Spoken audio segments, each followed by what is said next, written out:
Olá, filmers! Sejam bem-vindos ao Mais Filme.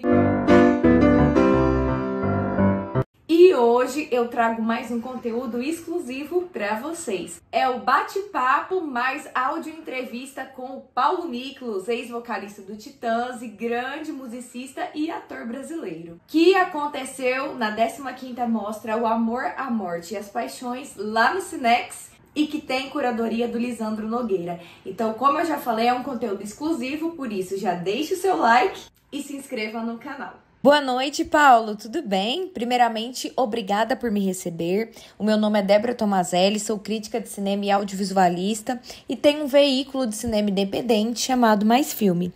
Por isso, eu vou direcionar as minhas perguntas para sua carreira no cinema, tá bom? Então, a minha primeira pergunta é: como surgiu o seu amor pelo cinema? E como você entrou nesse mundo? Eu comecei a atuar, que é o Invasor, em 2001. Então, assim, com 22 anos, ou 3, né? E de lá para cá, então, eu fiquei muito feliz, só para citar uma alegria muito grande, porque o Canal Brasil, agora no dia 21 de janeiro, eu completei 65 anos de idade. Então, o Canal Brasil fez uma mostra para o Nico, olha que coisa chique. Isso é chique demais, né? E só com os filmes. Então, é uma alegria muito grande. Inclusive, passou um documentário dos Titãs também, que eu sou ator. E vários filmes, inclusive O Homem Cordial também passou. E o importante, enfim, é exibir os filmes da gente, né? Porque é o grande presente que a gente pode receber, colocar os filmes para as pessoas, para o público, né? E, enfim, foi uma primeira oportunidade minha, eu gostei tanto do Invasor, né? Abriu um horizonte artístico, de possibilidade de realização artística totalmente novo para mim. E a partir daí, então, eu passei a receber os convites e topar fazer as coisas, porque exercitando é que a gente aprende, e aprendendo com os colegas. Tanta coisa bacana que a gente aprende mesmo fazendo, né? Eu estudei teatro na escola, é muito novo, né? Então eu tenho uma carência enfim, da parte do lado acadêmico da coisa, né? Então eu procurei ler muito, procurei me informar o máximo que eu pude a respeito das técnicas de atuação, e tudo mais. Mas eu sou formado na briga, na hora de fazendo a coisa acontecer, né? E no instinto. Foi o que eu aprendi na primeira oportunidade, logo no Invasor. Eu falei com o Beto Grande, o diretor: olha, eu não tenho conhecimento nenhum que criei um personagem, né? Eu sou esse personagem que canta essas músicas e tal, que era na televisão e tudo, mas eu não sei fazer um personagem. Não, você sabe, você vai inventar, vai quebrar tudo, vai ser maravilhoso. Aí foi tão efusivo que eu topei. Falei: olha, se der errado, Beto, o filme é seu. Você me fala. Tá? Enfim, deu super certo, né? Foi uma estreia assim, maravilhosa, a repercussão foi incrível, assim. Ganhei prêmios, fiquei muito feliz, né? E não parei mais. Eu me apaixonei pelo cinema, venho fazendo desde então, sempre, às vezes mais cinema do que música. E a última pergunta que eu queria te perguntar, na sua opinião mesmo, na sua visão, qual a importância de eventos como essa mostra para o cinema brasileiro, para o conhecimento? A mostra tem uma importância fantástica, né? Imensa, assim, para fomentar e para também trazer essa paixão dividir, que a gente possa dividir essa paixão que a gente tem pelo cinema com filmes incríveis, né? São não sei quantos filmes que estão sendo exibidos na mostra, mas eu estive olhando e inclusive o convite que me foi feito, quer dizer, tem os atores que vieram também para conversar, essa proximidade com o público é essencial para a gente conversar a respeito da paixão pelo cinema e a gente comentar os filmes, isso tudo instiga o público, né, forma o público, né, para o cinema nacional, e isso é da maior importância.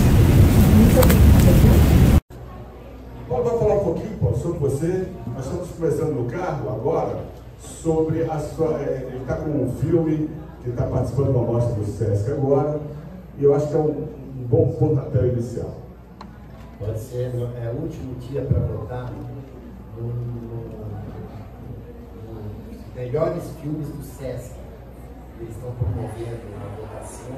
Um dos filmes que eu fiz, eu estou concorrendo a melhor ator também, chama-se O Homem Cordial, do Iberê Carvalho.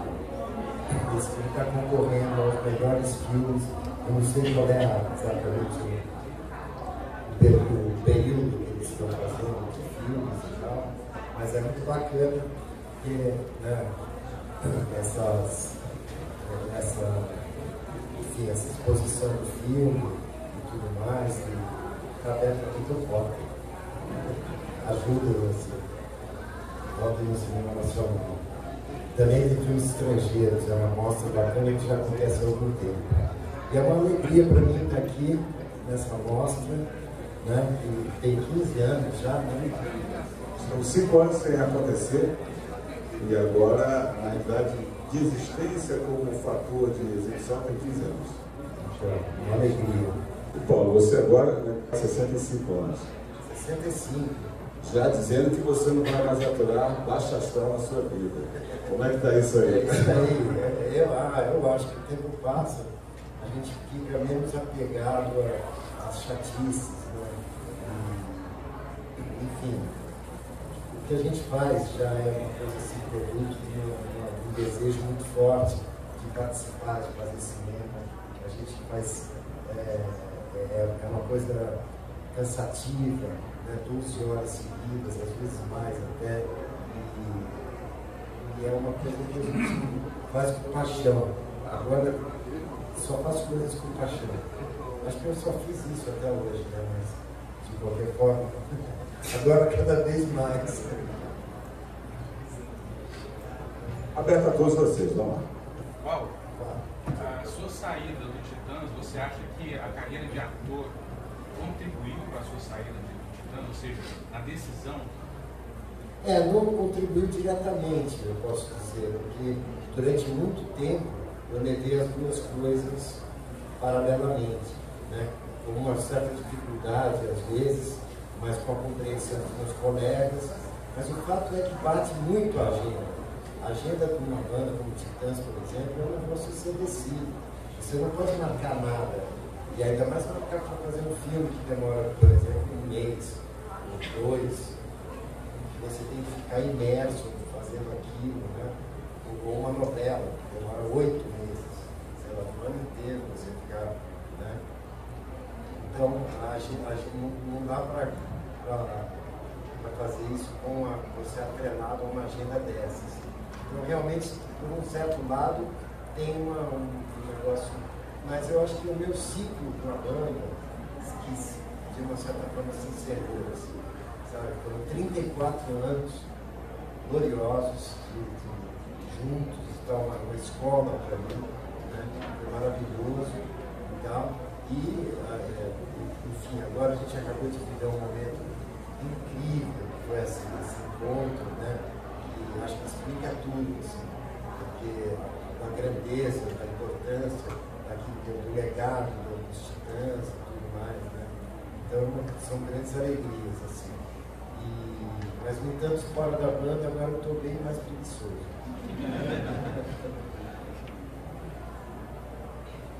Pode acontecer, né?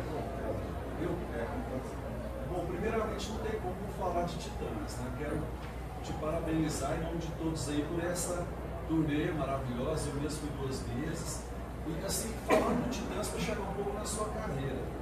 Eu acho assim que a partir do Cabeça de Não Sai, a banda resolveu assumir o risco de uma certa liberdade musical e flertar com tudo ali que vocês queriam fazer, com aquilo que acho que até o público esperava também na época, que está mais atual do que nunca, né? Então, musicalmente falando, ali a gente viu o punk rock, ali a gente viu ali o wave, o blues, creio que ninguém mais acredita que espera que vai haver um novo Cabeça de Dinossauro, um novo Titã Maquia e tudo mais, que isso já foi feito.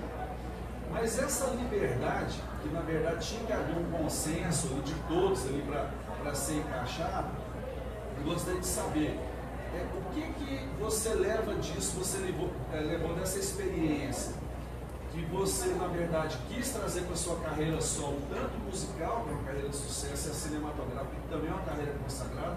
O que essa liberdade que foi construída dentro dos Titãs você trouxe, e o que você também quer se distanciar artisticamente falando, para a gente poder falar, o que é muito difícil falar, esse é o Paulo Nicolas, eu não estou enxergando tanto Titãs aqui, apesar que o funk fica sempre querendo buscar alguma coisa de Titãs, né?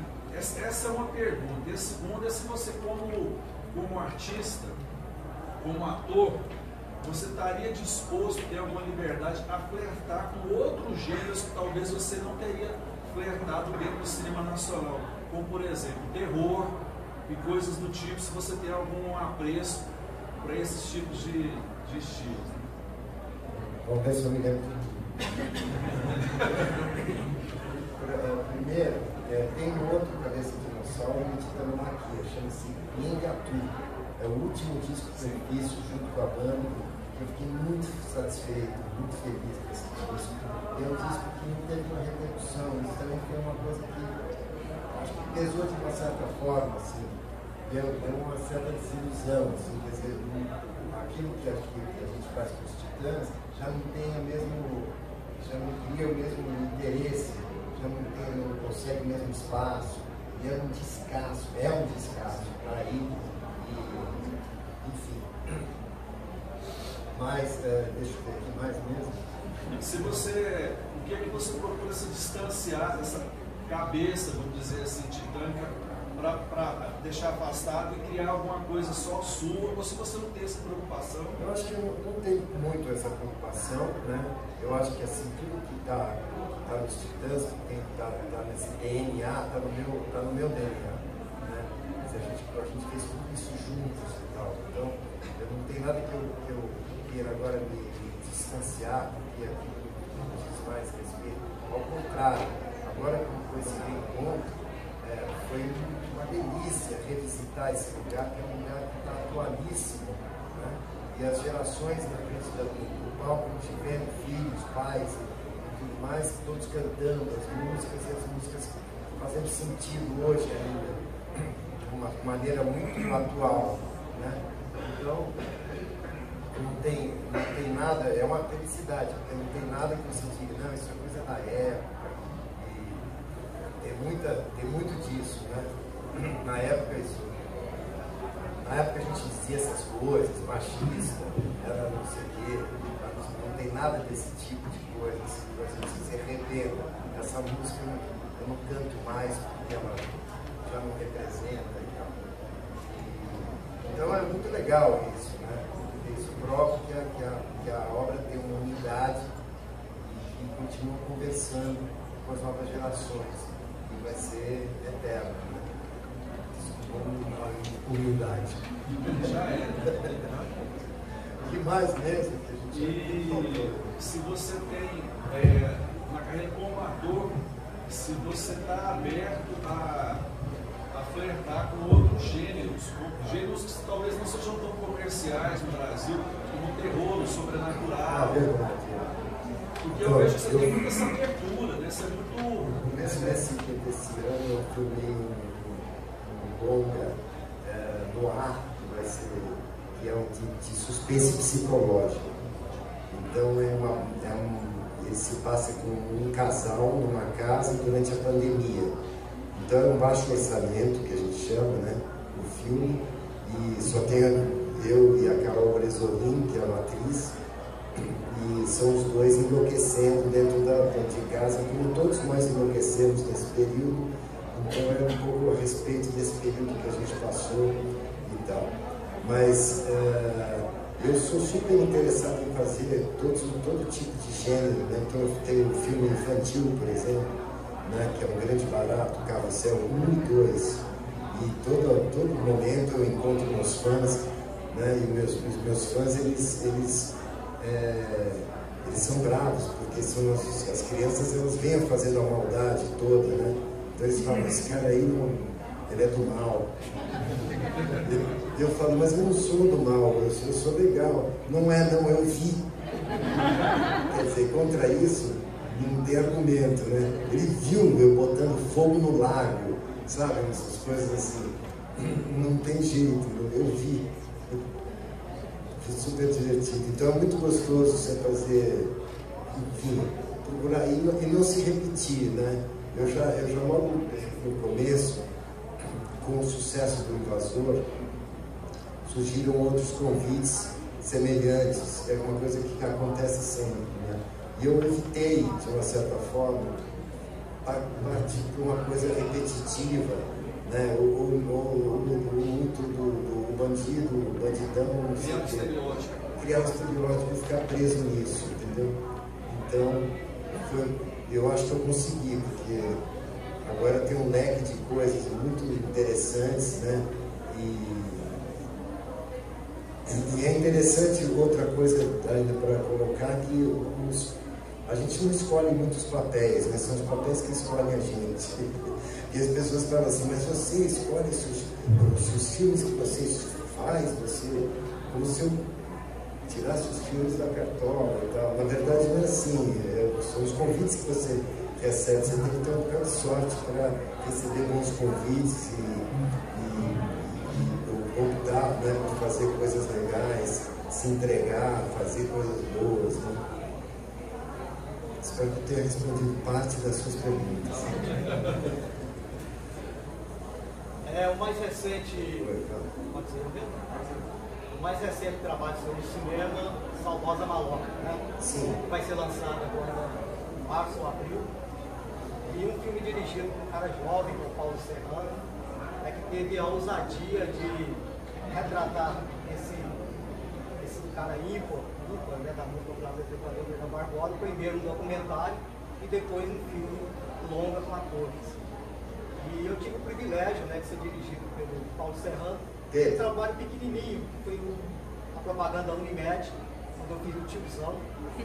É um cara muito generoso, eu gostaria que você falasse como foi ser dirigido, né, por um diretor tão jovem e a sorte e a responsabilidade de fazer a Dona de Saudosa Maloca, e se o filme também faz alguma referência a Elis Regina, a parceria que a Dona Irã teve com a Elis Regina, né, fazendo aquele clássico, Tio ao Alvo. E se me permite, eu gostaria de fazer uma segunda pergunta, acho que vou ter chance de fazer a segunda. Me parece que no seu primeiro trabalho solo como cantor, você gravou O Milagre do Ladrão. Eu descobri essa música lá na Rádio Universitária, tinha um programa tal, e Milagre do Ladrão com Paulo Nicolas. Então muitas pessoas do sertanejo, elogiou, tá bacana tal. Então você gravou o clássico ali do Léo Canhoto do Silas, né, gravado com o Silas Zalo, na década de 60, quem não conhece, e você trouxe aquele drama do Milagre do Ladrão fazendo um blues. E ali a gente já viu o seu trabalho de ator. Eu pergunto também como que o Milagre do Ladrão entrou no disco. Quem escolheu, como é que foi aquela ideia, aquela sacada, né? E se você ousaria cantar o Milagre do Ladrão hoje no seu toque fechado. Agora você me perdoe. Pois é. Bom, essa opção para começar pelo fim, então, essa música é maravilhosa, né? Uma história, ela é um filme, né? E eu acho que o que é mais bacana é uma fé, né? Como ela coloca essa coisa da fé, além do misticismo, né? Do que a gente acredita, né? A história do garoto que vê o ladrão entrando e acha que é Jesus, né? E aí o cara fica desconcertado com a reação da criança. Então isso é cheio de significado, eu acho, né? É muito bacana. E a ideia foi minha, é uma música que ficava na minha cabeça, que eu disse, essa música é tão sensacional, maravilhosa. maravilhosa. Então, quando eu tiver a oportunidade, e então encerra esse que é o meu segundo disco solo. Vou Ser Feliz e Já Volto, chama esse disco. É o meu segundo. O meu primeiro é um disco que não tem título, é só Paulo Nicklos, é o primeiro disco, que é mais acústico, da época do Titanomaquia. Mas o que mais mesmo que a gente ia falar? Sobre o processo, né, de responsabilidade, a sorte de fazer a Dona Irã e Saudosa Malota. E se tem alguma referência a Elis Regina, visto que a Dona Irã teve uma parceria. Verdade. É o Pedro Serrano. Pedro, ele foi muito feliz porque a ideia dele foi o seguinte: trazer para o filme os personagens das músicas do Adoniran. Então, o Adoniran, desse filme do Pedro Serrano, ele convive com os próprios personagens das músicas. Isso é muito divertido, porque tem o Joca e o Mato Grosso, do Saudosa Malota, são os grandes companheiros do Adoniran, eles tomam vida. Então tem a mulher que morre atropelada, como é que é o nome dela? Iracema. A Iracema está lá no filme, tem o Ernesto, que é o cara que convida e não está lá, ele chega, né? Convida para o samba, ele não tem o samba. Então foi muito feliz essa ideia de trazer os personagens. Não tem Elis Regina, justamente por causa disso, porque não é uma biografia, não é uma cinebiografia, coisa que vale, assim. É tudo muito imaginável, assim. Tem alguns pontos que são biográficos, né?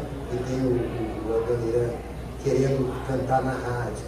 Era um negócio assim que ele queria demais, assim, enfim, cantar na rádio, com aqueles grandes cantores, né?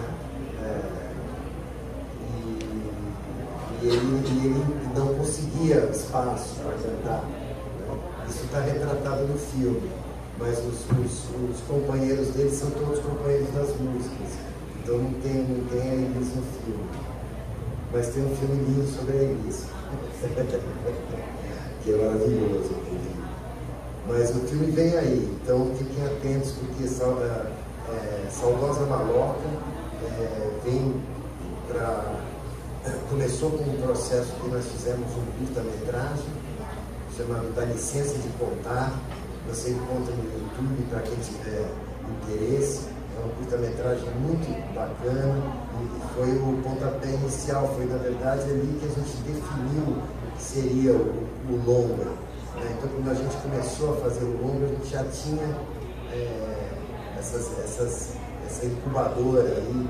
A gente já tinha visitado esse lugar, já tinha experimentado e descoberto bastante coisa bacana das relações entre os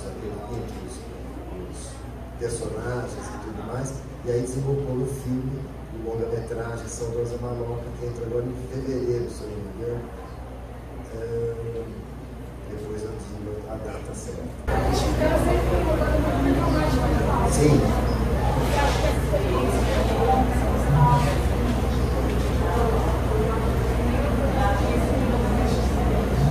Não, é a mesma experiência, eu acho, não acredito. Eu sempre fui muito histriônico, né? Assim, provocativo, sempre curti brincar com o público, enfim, e essa coisa do risco de você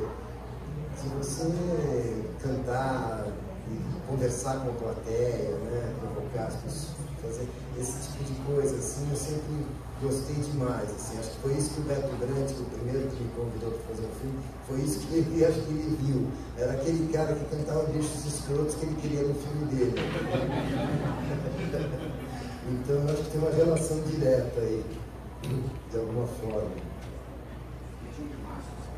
21 de março, Saudosa Malota no cinema perto de você.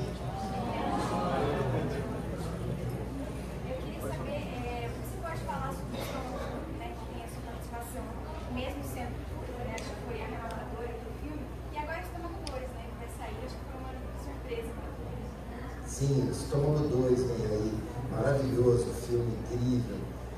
Eu participei do Estômago, do filme 1, né? E o Marcos Jorge, o diretor, ele me falou: olha, eu queria fazer uma homenagem àquele seu personagem invasor, o vazou. Eu falei, não, mas aquilo que eu acabei de dizer, né? Eu falei, eita, agora começar a repetir a história e tal. Não, você vai entender. Na verdade, assim, ele está preso. É como se o personagem estivesse preso. Muitos anos depois, ele é um bambambam dos chefes do lance todo, assim, né? E ele chega para um banquete que vai ser oferecido também, um banquete e tudo mais, né? Aí eu falei, bom, então vamos lá, vamos ver o que é, né? E aí, bom, para resumir, quando eu vi o filme pronto, eu caí para trás, porque o filme é maravilhoso, né? É um dos grandes sucessos do cinema nacional, né? Ele é um filme incrível, assim. E agora a gente fez, no começo do ano passado, durante o verão também, filmando em Curitiba, dentro da cadeia, lá do presídio, uma delícia. Parte do filme é coprodução italiana. Então, eles viajaram, foram para a Itália, não meu personagem só ficou preso. Cena pronta essa, para quem se deu bem, foi filmar na Europa, né? Mas a gente não saiu da... Era condicional? Não deram. Fiquei preso no Curitiba. Mas vem aí, vai ser demais esse filme, é muito legal. João Miguel, né? Grande ator, maravilhoso personagem dele. Tá? Eu gostaria de perguntar, voltar um pouco nesse assunto. Eu queria saber se nesse encontro dos Titãs, vocês cogitaram fazer um álbum inédito, e a outra pergunta que eu gostaria de fazer é sobre se assinaria depois assim. Já respondendo sua pergunta, assinaria. Tá bem. Não, a gente não cogitou fazer um disco inédito, porque isso ia implicar em a gente praticamente voltar com a banda, né? Porque, enfim, começar a compor, arranjar tudo, né? Então a gente focou em levantar aquele repertório, voltar a tocar as músicas, o que era um desafio grande, né? Porque, por exemplo, o Nando já não tocava o baixo fazia décadas, sei lá. Eu também tinha deixado o saxofone para trás, já me... Então eu tive que pegar de novo, estudar, e sair correndo atrás para dar certo, né? E deu, ainda bem. Paulo, você falou que provavelmente ter sido escolhido por invasor pode ter sido suas performances aqui nos Escrotos. Eu queria que você falasse um pouquinho da escola dos grandes ícones da TV brasileira, como Chacrinha, se isso teve influência assim, nas suas primeiras experiências. Assim. Eu tenho a impressão, né, que sou de Brasília, as bandas de Brasília, eu acho que a geração dos 80 não gostava muito de fazer aqueles programas de auditório, né? Então eu queria ver como é que foi trabalhar com esses ícones, como o Chacrinha nos anos 80. Foi fundamental. A nossa banda, ela era, a gente sempre quis fazer toda a televisão possível, assim. A gente sempre gostou de televisão. O Chacrinha era um programa incrível, de variedades e tal, né, com uma dinâmica doida, muito caótico. Isso tudo a gente gostava demais, né? Então, ao contrário das bandas de Brasília, que ficavam super avessas, né? Assim, porque isso seria você ficar pop demais, né? Ficar de ouvir, ficar brega, né? E a gente estava do lado a lado do Sidney Magal, e achando maravilhoso. Como era aquele português que entrava? Leal, é uma galera, entendeu?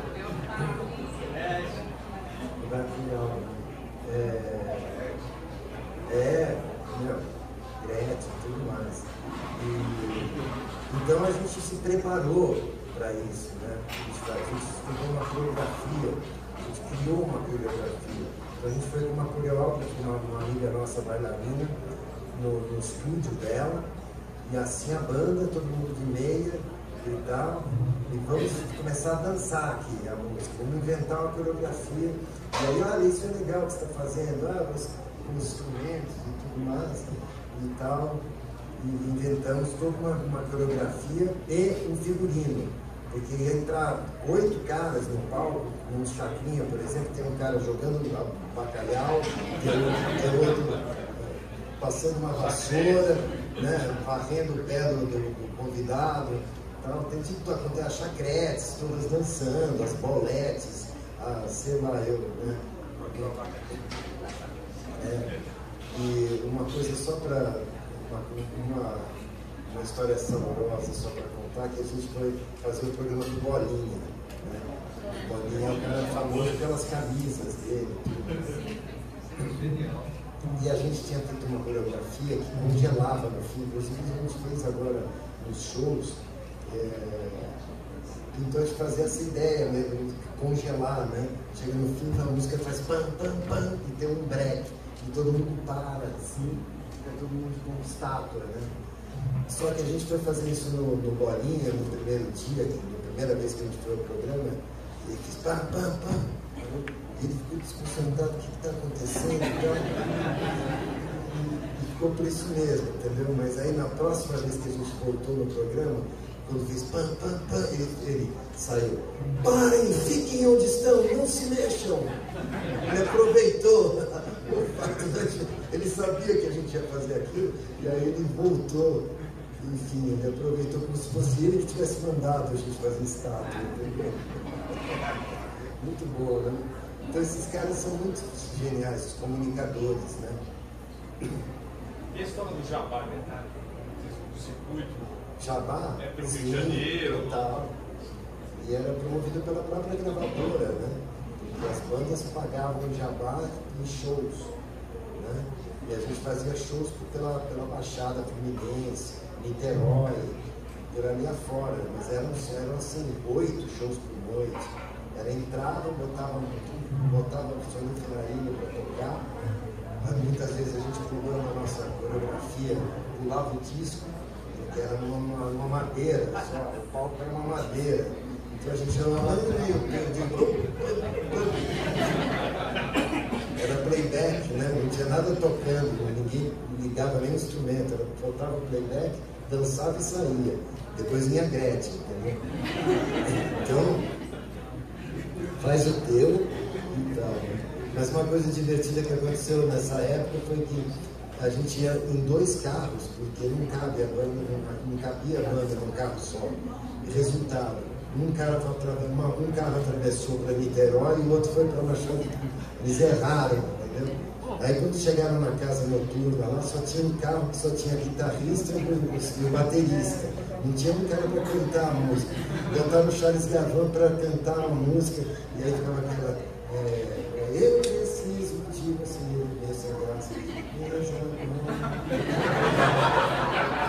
E o povo meio, o que está acontecendo? Esse bigode aí não é o cantor, né? Aí tiraram rapidinho do palco, vambora. Aí encontrou com a turma depois, a gente riu muito disso. Uma vez que a gente se desencontrou dos shows, né? Era uma aventura essa época. Qual foi a sua reação pessoal quando você ouviu pela primeira vez a letra de igreja?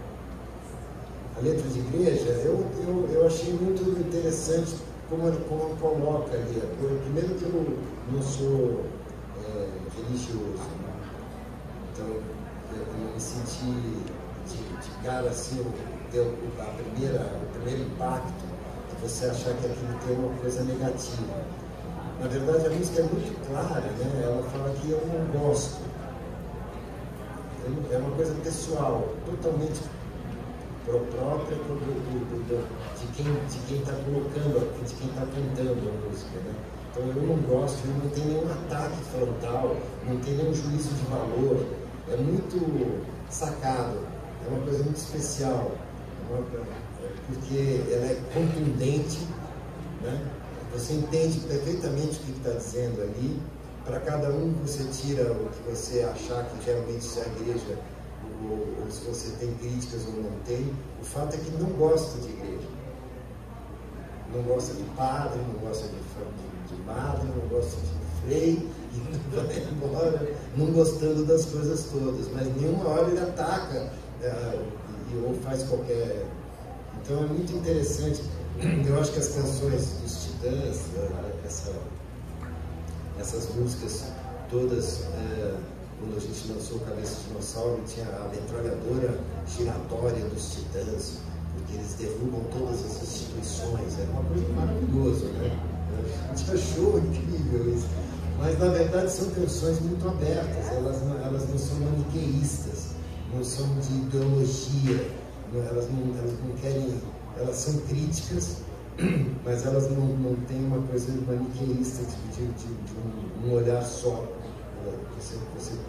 E é bom porque você toma para si a canção e ela sobreviveu ao tempo, elas sobreviveram ao tempo.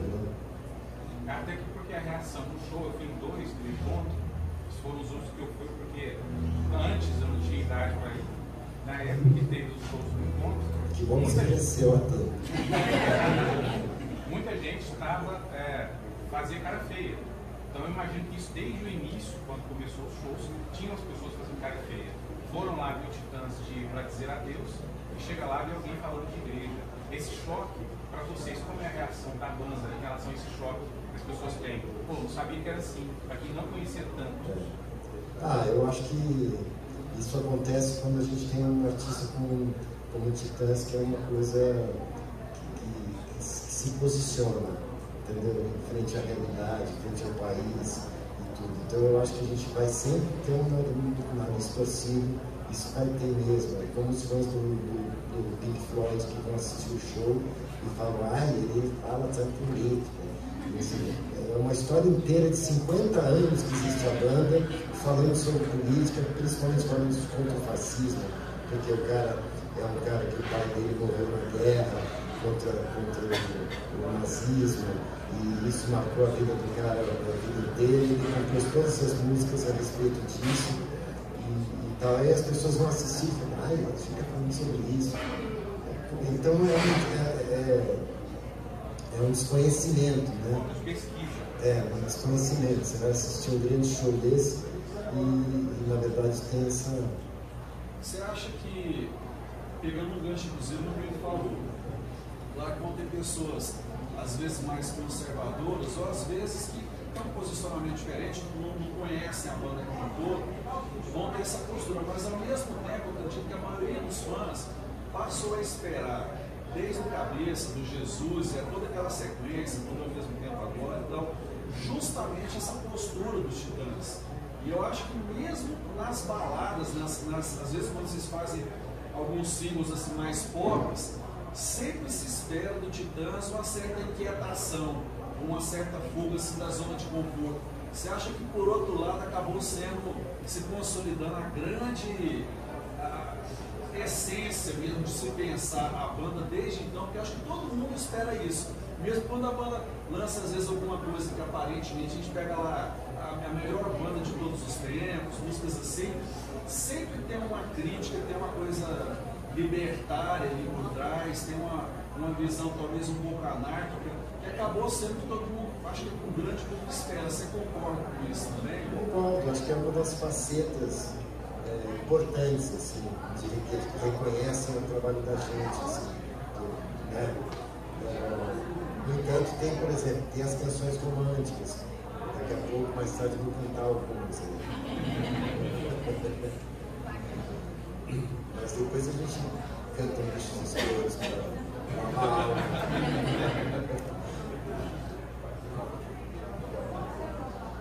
Oi, tudo bom e você? Lembrando aqui de 2013, 2014, a gente passou um momento difícil na sua vida, de perder a companhia, pouco depois você perdeu seu pai. Isso. E acho que foi essa época. E aí você recebeu um convite para fazer um curta-metragem, taxista, muito parecido com os tempos atuais. Você chegou a citar isso. Uma pessoa que não... É verdade, um jovem diretor está aqui presente fazendo uma pergunta, e eu quando parei de me preocupar com canalhas, né, nosso curto, simplesmente com o Nastergalli, eu contracenando com o Nastergalli no táxi. Eu era um taxista E o interessante é que o Mateus falou para mim, eu não posso te ajudar em nada. Porque ele ficava cheio, e eu ficava falando sem parar. E ele ficava calado. E era para ele ficar calado a cena inteira. Então, além de calado, ele bufando, né, com tudo que eu estava falando. Eu só falava absurdos e tal. Em São Paulo a gente fala que os taxistas eram malufistas, né? Antigamente. Né? Hoje em dia eles são, enfim. Mas esse taxista, ele era bem característico, né? E aí ficava falando sem parar, o desespero do Mateus Nastergalli, assim. E foi um barato, esse curto é muito querido, né? Onde é que a gente assiste o curto? YouTube também, né? Canalhas, quando parei de preocupar canalhas. Mas indo um pouquinho mais a fundo, assim, porque você estava passando esse momento, você aceitou uma pessoa estranha, do nada chegou em você, por quê? Você aceita se arriscar assim por alguém que não precisa. Eu acho que isso está na raiz da coisa toda, eu acho, esse risco. Primeiro, um desejo imenso de me exercitar, né? de aprender mais, de estar no set, de estar filmando. Isso é um desejo que não se esgota. Né? E segundo, a possibilidade de a coisa bacana de você ler o roteiro e falar, pô, isso é legal, eu quero fazer isso. Então na merda dele. Ele me botou enterrado ainda por cima. O clipe, o curto é muito, muito legal. E tem participações incríveis, né? Tem o Otto, o cantor Otto, o Mateus, né? Nastergalli. É muito legal o curto, mas foi isso, né? Foi muito feliz ter feito. Eu estava realmente passando um momento difícil na vida. Como a gente estava conversando aqui, em 2012 eu perdi minha mãe, 6 meses depois perdi minha esposa por câncer, depois perdi meu pai. Isso tudo aconteceu em um ano e meio. Então foi um negócio assim na vida da gente que demorou para, de repente, foi as pessoas da tua vida se foram, né? Então foi uma coisa, e nada como mergulhar no trabalho, numa hora dessa, você fala, vou trabalhar com botar aquela coisa na cabeça, assim, e no coração. Te agradeço muito pela resposta, foi importantíssimo. Eu queria saber qual foi a perspectiva do Titãs, tanto o mais do Campo Agora, que depois do Black Blonde foi um sucesso, né? E o do Campo Agora não foi bem recebido pela mídia. E também se você assina vai ter. Com certeza eu assino para você. E são momentos na carreira interessantes. O Black Blonde é um disco muito sofisticado, com o uso de elementos eletrônicos, uma tecnologia que ainda não era muito utilizada, então foi muito experimental, foi um disco assim, grandioso de possibilidades. Então foi na sequência da trilogia, né, que hoje a gente, com o distanciamento, a gente pode perceber que é o Cabeça de Dinossauro, Jesus Não Tem Dentes no País das Banguelas e o Black Blonde. Essa trilogia assim, foi fulminante, a gente criou um público a partir daí. E aí o que aconteceu foi que a gente resolveu tirar toda essa parte eletrônica, desliga isso, porque a gente andava pelo país tocando com eletrônico junto e tal. Esse programa de rock, desliga isso, sabe? Vamos tocar. Anos 80, né? Vamos tocar, desliga essa máquina. E aí. Todo mundo foi atar um pouco o eletrônico nos 80 em algum momento. Sim, com certeza. E a gente fez isso durante já tem o Cabeça de Dinossauro, né? Uma música como o Quê, por exemplo. E depois tem o Jesus Não Tem Dentes. Isso acontece no lado A, lado B, e um dos lados é praticamente eletrônico, e o outro não. Né?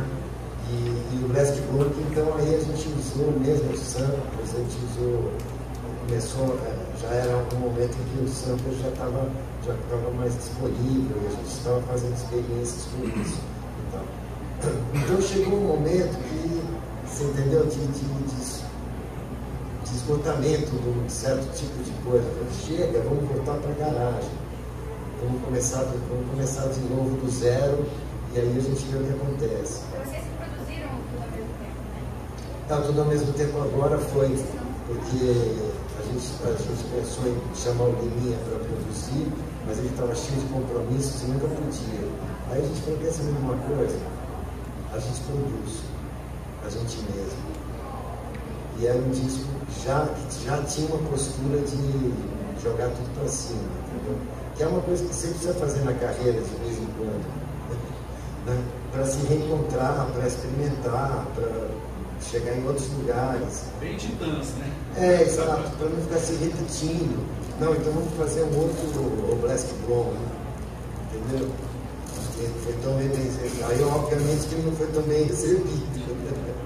Além do que o som, sem produtor, o som está sofrido. Mas o tempo mostrou que ele sobreviveu ao tempo. Eu acho que se fizer uma lista hoje, ele vai estar certamente entre os prediletos aí dos fãs. Isso acontece, né? Esses fãs são muito radicais. Paulo, e o caminho até o acústico? Porque foi um boom aquele acústico. Foi. A gente não queria fazer o acústico, porque, acústico nada a ver com a gente, né?